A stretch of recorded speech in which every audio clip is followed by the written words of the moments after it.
Hello and welcome to the Nexus for issue 37 of our Flashback series looking at the Star Trek ships. It's the Andorian battlecruiser from Star Trek Enterprise. Here's the ship. It's an okay ship. We'll come a lot closer to that in just a minute. Let's go through the book.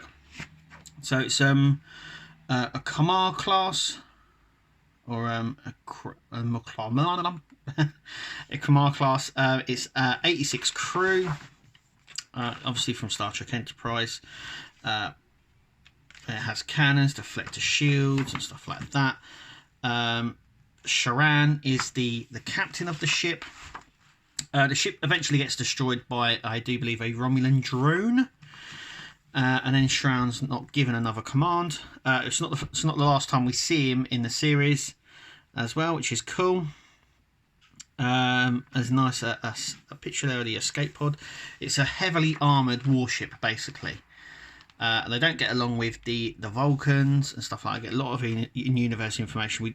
Enterprise sort of crosses paths every now and then with this ship.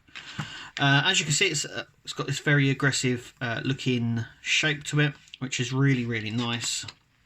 Has these sort of pylon nacelles at the side here. These are weapons, by the way. The engines of the ship are in the middle here. So these on the end are not the engines, they're the weapons. Then obviously it comes on to the return of the Andorians. So basically the last time we saw the Andorians really were in the original series. And then they really didn't show up anywhere else. So it was nice for Star Trek to go back to them. And I really don't know why they didn't beforehand. I think they're quite an unusual and a recognisable character from the original series that could have gone on. But this is about them going on how they made them return and made them more angry, and they had made them a subspecies. So the white Andorians are sort of like a subspecies that uses telekinesis, sort of mind meld sort of things. And then we come on to them designing the Andorian battlecruiser.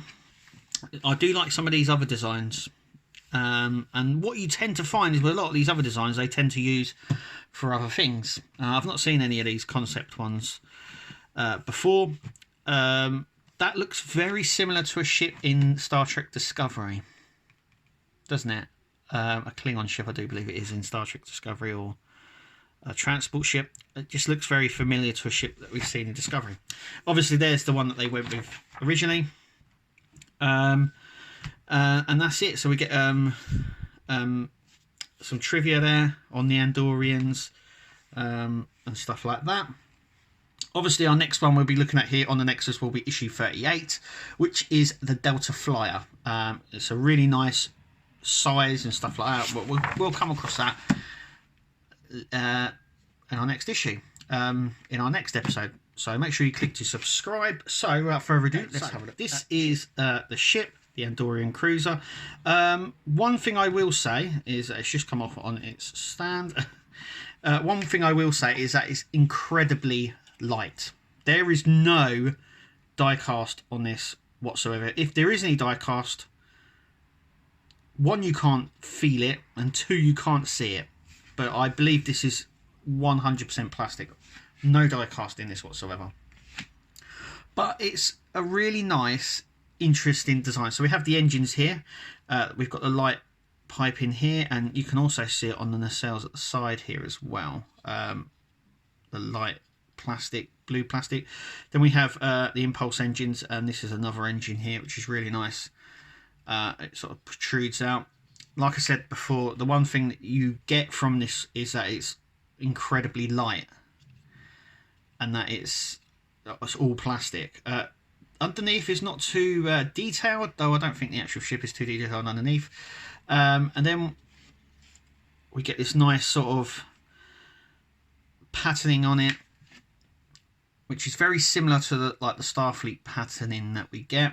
And then we get some really nice detail along the side. So I'm trying to, there we go. So we get this really nice sort of detail down the side. I would imagine these are docking ports down the side here. We have an open space as well, which is nice just here. The engines sit really well there. Hang on, I'm just trying to Let's try and get some light down here. I can show you. And it's a really nice, it's a nice unusual ship. I like the Andorian battlecruiser. It's one of my favourites. It's just really nice. And it's just really nice in the stand as well. Like I said, the only down on this ship is it's not got any die-cast. And I know some people look at the collection and say, you know, it should have some die-cast whatsoever. It doesn't bother me, but it's worth mentioning. You know, when you get this, don't be surprised of it being very light. And I think it's also quite difficult to put some parts in die-cast as well.